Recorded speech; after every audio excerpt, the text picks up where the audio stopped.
I'm writing for my memoir, Radium Days, and it's about my dad.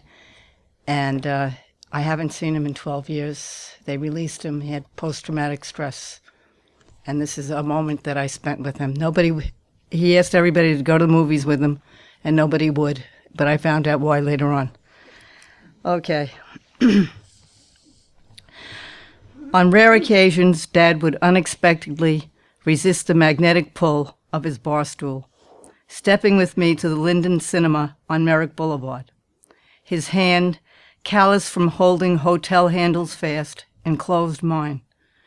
We entered beneath the blazing marquee, bannering bloody double feature titles, Back to Bataan, None But the Brave, Pork Chop Hill. To me, these little furloughs in our routine held an almost reverential observance.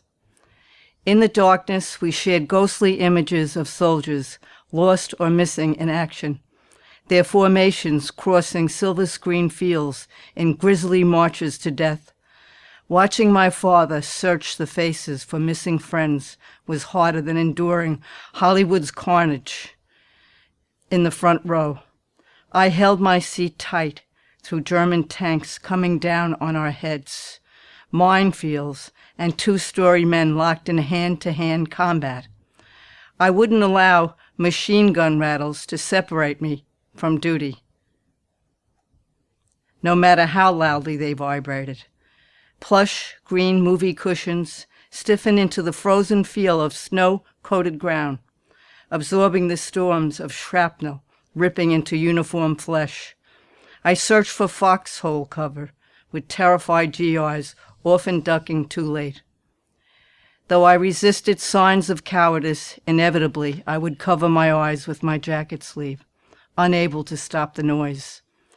Visions of road, paved in body parts, slipped behind my front line of coat fabric, no matter how tightly I held my eyes shut to squeeze away the images. My father put his arm around me as I shivered, his attempt at covering me from combat. When my father's hand slid limply from my shoulder, fingers straying across my chest, I grabbed his hand, pushing it to the armrest between us. Subsiding sounds of gun reports left my heart pounding louder than the quieting soundtrack. Shrinking silently into my seat, a scream lodged in my throat, and I almost vomited. Though I swallowed these nightmares whole, like all unthinking soldiers perishing under orders, I would never fully digest what happened between Dad and me. We were searching in the darkness for the meaning of war, memorialized by casualties, mournful realities as sacrificial images required to remember our dearly preserved freedoms. A freedom to sit in the forgotten darkness of silver nitrate silhouettes left behind. In truth, mostly all I saw was terrifying loss of blood and fathers.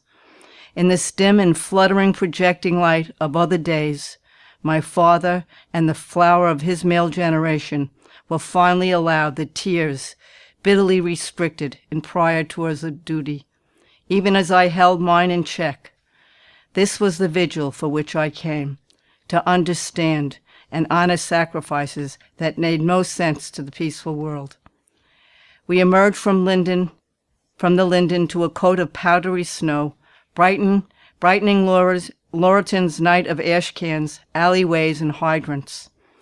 The surprise of flakes settling softly on hats and shoulders seemed too heavy to bear, just like the ones on the dog faces in their foxholes. It seems the movie scene had moved outside. Down the block, Hogarty's fluttering neon cocktail sign tinted the undisturbed snow. A mirage of lawn spread across the covered sidewalk. As we turned the corner, passing beneath the bar's buzzing sign, Dad began pulling his hand away.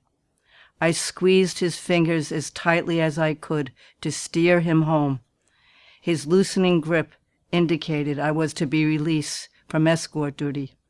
Breaking free a few steps ahead, Dad opened Hogarty's side door, As his face turned from me, screams rose in my throat.